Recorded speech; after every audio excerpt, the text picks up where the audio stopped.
Sudah mulai.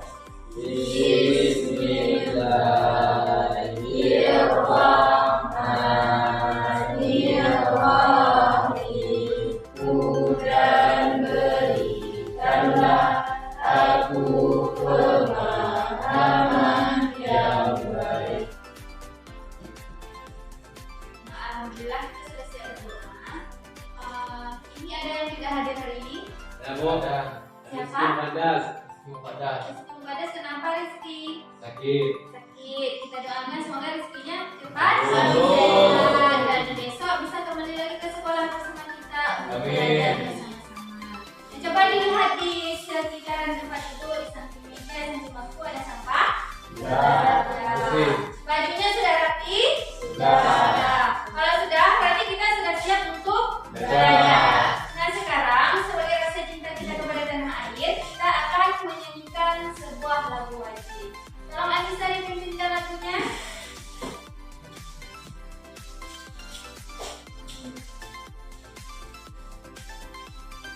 Sudah, yang lain mohon berdiri sejenak. Pancasila, akulah pendukungmu, patriot proklamasi, sedia berkorban untukmu.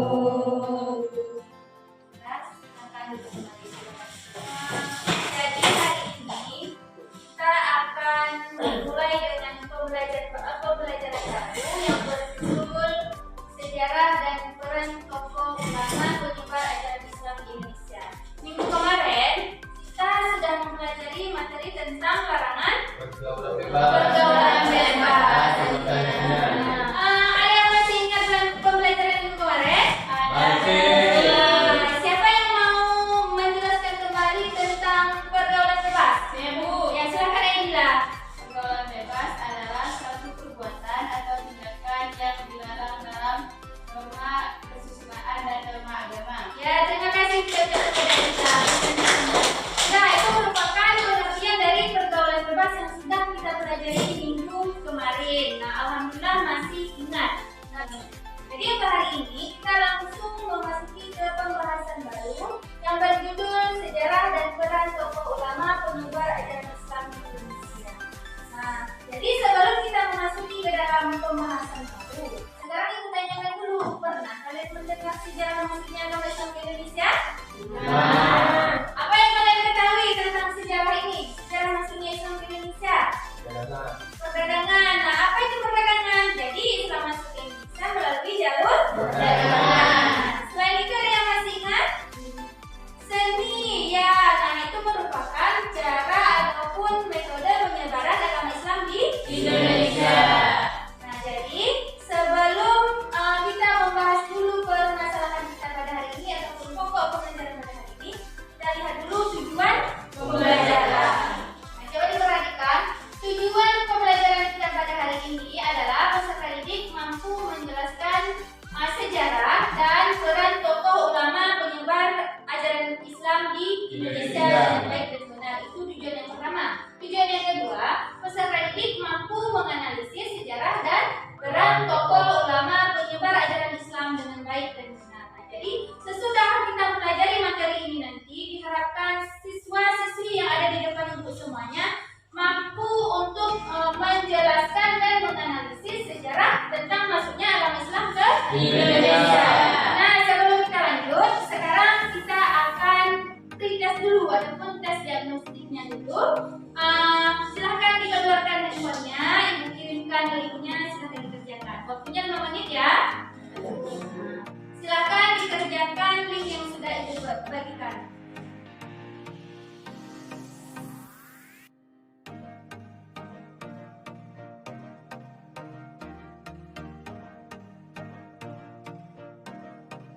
Jadi kita sudah siap pretestnya. Berarti sekarang kita lanjut dengan materi penyebaran agama Islam di Indonesia. Sekarang perhatikan video.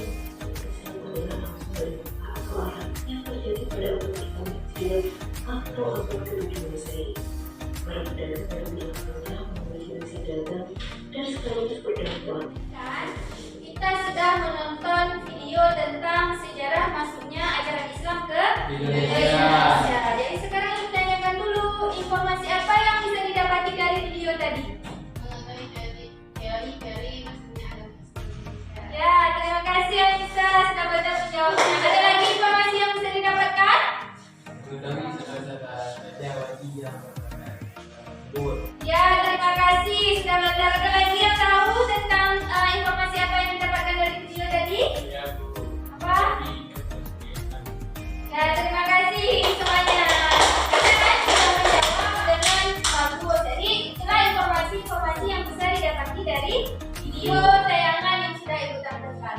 Sekarang, apa yang perlu ditanyakan dari tayangan video tadi?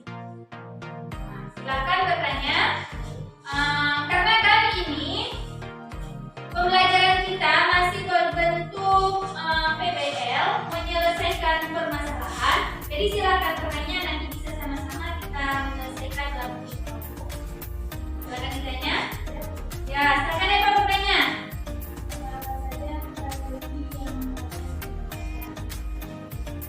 Apa saja strategi?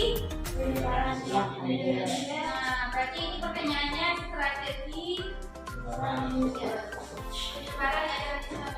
Ada lagi yang ingin bertanya?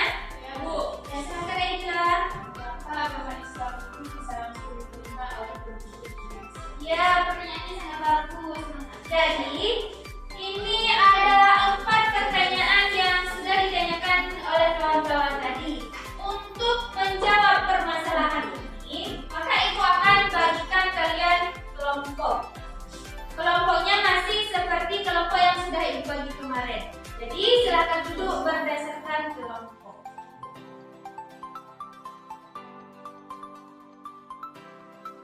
Sudah ya, sekarang kan tempat duduknya sudah ada semua. Sekarang Ibu bagikan LKPD.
Jadi sekarang kelompok mana yang sudah siap langsung presentasi duluan ya. Nah, nanti baru siapa yang belum selanjutnya ya. Kelompok mana yang sudah siap? Ya, silakan maju ke depan.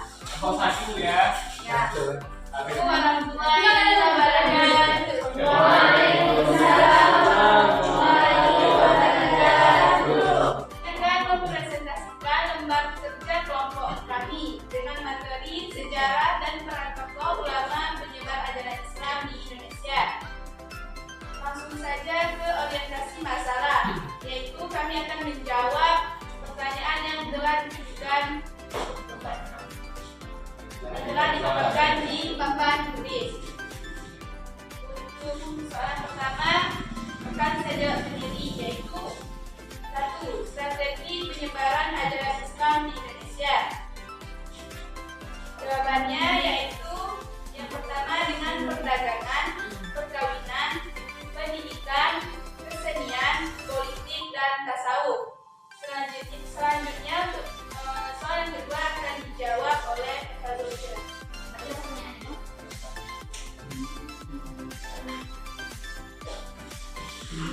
Pertanyaan nomor 2 adalah teori-teori apa saja yang menyatakan ajaran Islam masuk ke Indonesia? 1. Teori udara, 2. Teori Persia, 3. Teori Mekah, 4. Teori Cina. Nomor 3 dilanjutkan oleh Hamdani Muhammad. Oh, maafkan saya ya.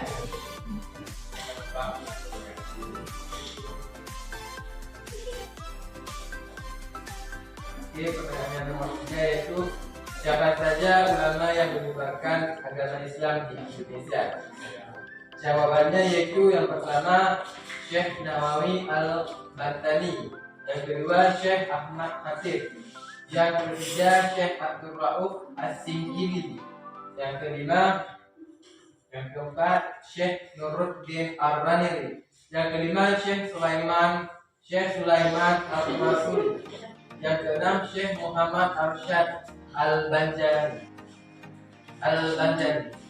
Kemudian pertanyaan yang nomor 4 akan dijawab oleh saudara ini, yaitu mengapa ajaran bisa langsung diterima oleh penduduk Indonesia? Terima kasih untuk tadi. Baiklah, saya akan menjawab pertanyaan daripada saudara Fatul Ghazali. Agama Islam mudah disebarkan dengan cara yang damai. Itu yang pertama. Untuk yang kedua, di dalam agama Islam tidak ada sistem kasta. 3. Syarat memeluk Islam tidak sulit. Dan yang keempat, penyebaran agama Islam sesuai dengan kondisi sosial budaya yang sudah ada di masyarakat. Terima kasih. Jadi kelompok 1 sudah siap mempresentasikan hasil kerja kelompoknya. Mari sama-sama kita dengar presentasi dulu. Jadi dari hasil presentasi kelompok 1, ada yang ingin menanggapi ataupun ada yang ingin bertanya, silakan. Ya Bu, ya silakan Anissa. Apakah di saat agama Islam itu disebarkan di Indonesia secara paksa sehingga mudah diterima di masyarakat? Oh, tentu tidak, saudaraku. Sesuai dengan jawaban saya tadi untuk yang nomor 4, agama Islam disebarkan dengan cara yang damai dan juga tidak ada pemaksaan di dalamnya. Dan juga syarat memeluk agama Islam itu tidaklah sulit, sehingga agama Islam mudah diterima oleh penduduk Indonesia. Ya, terima kasih. Dan terima kasih atas jawabannya dari kelompok 1. Ada lagi yang ingin ditanyakan ataupun mengomentari dari hasil kelompok kerja kelas 1? Kelompok 1? Kalau tidak, tadi untuk tampilan kelompok kita lanjutkan. Tadi kelompok 1 silakan kembali ke kendali. Tadi kan semua kelompok sudah tampil di depan dan memaparkan hasil kerja kelompoknya. Sekarang sebagai penguatan dari yang sudah disampaikan oleh teman-teman kalian tadi, sebenarnya jawabannya semuanya sudah benar. Cuma ini selaku penguatan saja untuk materi kita pada hari ini.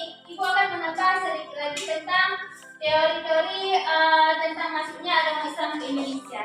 Tadi ada 4 teori yang menyatakan agama Islam masuk ke Indonesia. Sekarang kita lihat dulu satu persatu. Yang pertama ada teori Gujarat. Nah, kalau teori Gujarat ini berasal dari mana? Bahagia tuh. Nah, dari India. Nah, kalau teori Gujarat beranggapan bahwa agama Islam itu masuk ke Indonesia dibawa oleh pedagang dari Gujarat. Gujarat itu merupakan India. Asia bagian barat. Nah, itu kalau menurut teori Gujarat. Nah, jadi di teori Gujarat ini dikuatkan dengan penemuan makam Sultan Samgrapasai. Siapa nama Sultan Samgrapasai? Siapa? Nah, Malik As-Saleh. Jadi pada patung nisan makam Raja Samgrapasai Malik As-Saleh itu, nisannya itu sama seperti nisan yang ada di Gujarat. Nah, jadi itu sebagai penguatan bahwa teori Gujarat menyebutkan agama Islam masuk ke Indonesia itu dibawa oleh pedagang dari Gujarat. Nah, jadi seperti itu. Ya. Nah, sekarang dari pembelajaran yang sudah kita lakukan tadi, apa kesimpulan yang bisa diambil? Nah, silakan Maria. Ada beberapa teori yang menyatakan Islam masuk ke Indonesia, Ya. yaitu teori Gujarat, teori Tanggapan. Asia, teori Islam, dan teori Ya, terima kasih untuk Maria. Kemudian surat. Ya, silakan Anissa. Contoh ulama yang menyebarkan ajaran Islam di Indonesia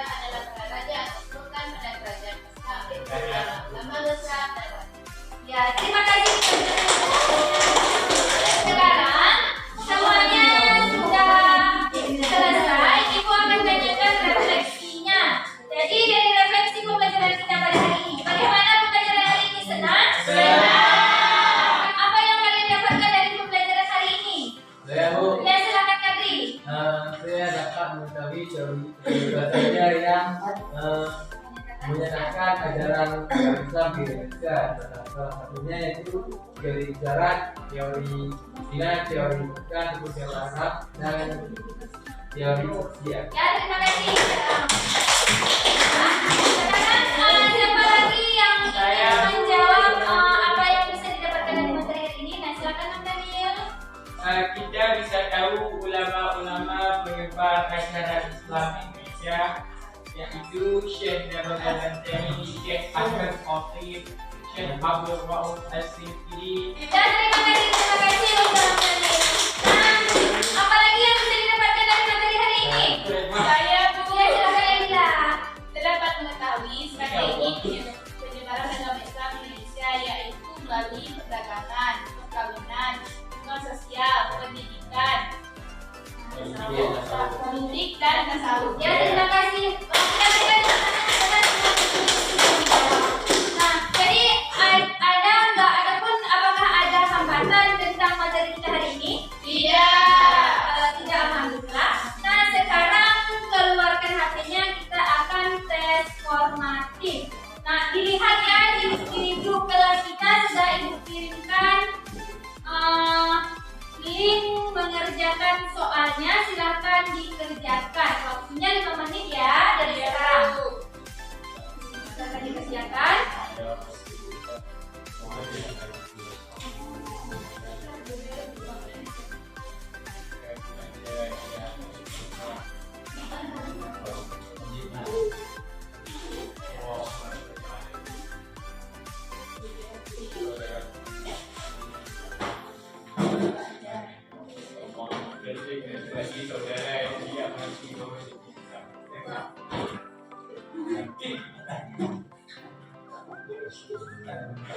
Ya, semoga kalian beliau dengan Mudah-mudahan kita semuanya bisa bawa aktivitas. Ya, sudah lanjut.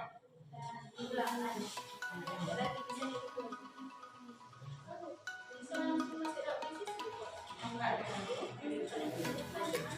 Sudah selesai? Sudah. Alhamdulillah kalau sudah selesai. Nah, jadi untuk pembelajaran kita pada hari ini sudah selesai semuanya, dan alhamdulillah minggu depan ini kita akan mempelajari tentang akhlak tercela. Nah, jadi nanti bisa dipelajari di rumah terlebih dahulu. Jadi sebelum kita mengakhiri pembelajaran kita pada hari ini, kita membacakan doa sebagai rasa syukur kita sudah siap belajar pada hari ini. Mari sama-sama kita membacakan Al-Fatihah. Alhamdulillahirabbil alamin. Ar-Rahmanir Rahim. Maliki yaumiddin.